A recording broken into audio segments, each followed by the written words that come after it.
Perfect continuous structure చూద్దాం. ఇక్కడ టెన్సెస్లో ప్రజెంట్ పర్ఫెక్ట్ కంటిన్యూస్ టెన్స్లో సబ్జెక్ట్ ప్లస్ హ్యాస్ బీన్ కానీ హ్యావ్ బీన్ కానీ వస్తుంది.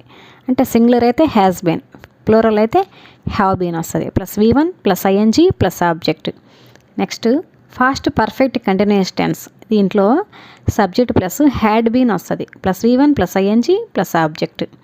Next future perfect continuous tense, దీంట్లో subject plus will been shall been వచ్చి plus V1 plus ING plus object. దీంట్లో హింట్ వర్డ్ ఏంటంటే మీకు చూడండి, కంటిన్యూస్ టెన్స్ పర్ఫెక్ట్ కంటిన్యూస్ టెన్స్లో ఎప్పుడు బీన్ అనేది వస్తుంది. అంటే మూడిట్లో చూస్తే మీరు గమనిస్తే బాగా ప్రజెంట్ టెన్స్లో కానీ ఫాస్ట్ టెన్స్లో కానీ ఫ్యూచర్ టెన్స్లో కానీ బీన్ అనేది తప్పకుండా వస్తుంది. ఇంకా కంటిన్యూస్ అన్నారు కాబట్టి V1 ప్లస్ ING వస్తుంది, గుర్తుపెట్టుకోండి.